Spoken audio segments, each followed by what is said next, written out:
ഇന്ന് എൻ്റെ ഫ്രണ്ട് നയനയുടെ ബർത്ത്ഡേ ആയിരുന്നു. അപ്പോൾ എന്നോട് രാത്രിയാണ് പറഞ്ഞത്. ഞാൻ എൻ്റെ റൂമിലുള്ള കുറച്ച് സാധനങ്ങളൊക്കെ ആയിട്ട് പോയി. എനിക്ക് ഡെക്കറേഷൻസൊക്കെ ഭയങ്കര ഇഷ്ടമാണ്.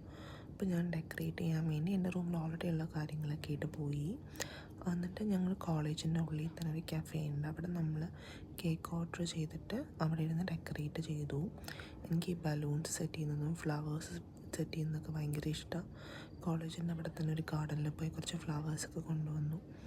പിന്നെ ഞാൻ പെർഫ്യൂം വെക്കുന്നതും പിന്നെ എൻ്റെ വാട്ടർ ബോട്ടിലൊക്കെ കുറച്ച് നല്ല ഭംഗിയിൽ ഫ്ലവേഴ്സ് സെറ്റ് ചെയ്തു. അവിടെ കുറേ പേരുടെ ബർത്ത്ഡേ ഉണ്ടായിരുന്നു.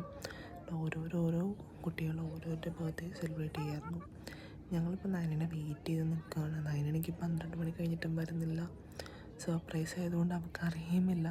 ഒരു കുട്ടി അവളെ എന്തൊക്കെയോ പറഞ്ഞ് വിളിച്ചോണ്ട് വരിക. കേക്കൊക്കെ ഞാൻ ലൈറ്റ് ചെയ്ത് സെറ്റ് ചെയ്തപ്പോൾ നയനെത്തി. നയനക്കത് ഭയങ്കര സർപ്രൈസിങ് ആയിരുന്നു.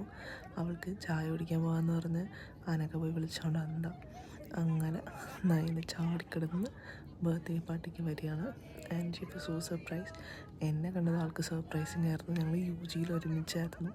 പക്ഷേ ഇവിടെ വന്നിട്ട് പിന്നെ ഞാൻ വേറെ ഫ്രണ്ട്സ് ഗ്യാങ്ങായിട്ടാണ് നടക്കുന്നത്. അപ്പോൾ അവളുടെ ക്ലാസ്സിലെ പിള്ളേരായിട്ട് നടക്കുന്നു. അപ്പോൾ അങ്ങനെ കൂടുതൽ ടൈം കിട്ടാറില്ല അങ്ങോട്ടും ഇങ്ങോട്ടും മീറ്റ് ചെയ്യാൻ വേണ്ടി.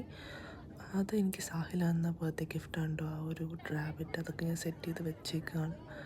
അങ്ങനെ ഞങ്ങളെല്ലാവരും കൂടി നയനയുടെ കേക്ക് മുറിച്ചു. 23rd നയന ഞങ്ങൾക്ക് പാർട്ടി ആയിരുന്നത്. ബിക്കോസ് അനഘയുടെ ബർത്ത്ഡേ വന്നാണ്. ഇപ്പോൾ രണ്ടുപേരും ഒരുമിച്ച് കമ്പൈൻ ചെയ്തിട്ട് ഒരു പിസ്സ പാർട്ടി. അങ്ങനെ 23rd കിട്ടുക പാർട്ടി. സോ ഞങ്ങൾ റൂമിലോട്ട് നയന ആനയിക്കുകയാണ്. ഞങ്ങളെല്ലാവരും കൂടി നയനയുടെ റൂമിൽ കൊണ്ടാക്കാമെന്ന് നിർത്തി. കാരണം എന്തായാലും ബർത്ത്ഡേ ഗേളാണല്ലോ. അങ്ങനെ റൂമിൽ കൊണ്ടാക്കി. അവിടെ പിള്ളേരെ കിടന്നുറങ്ങുമായിരുന്നു.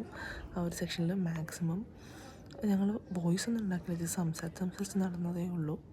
എന്നിട്ട് അവളെ റൂമിൽ കൊണ്ട് വിട്ട് അവിടെ കൊണ്ടാക്കി എല്ലാവരും ബായൊക്കെ പറഞ്ഞ് ബർത്ത്ഡേക്ക് വിഷ് ചെയ്ത് അങ്ങനെ ഞങ്ങൾ തിരിച്ചു പോയി. ഇനി 22nd നൈറ്റും ഇതേപോലത്തെ ഒരു ഫംഗ്ഷൻ ഉണ്ടാവും. കാരണം അനഘയുടെ ബർത്ത്ഡേ ആണ്. പിന്നെ 23rd നൈറ്റ് രണ്ടുപേരും കൂടി ഞങ്ങൾക്ക് പാർട്ടി തരും.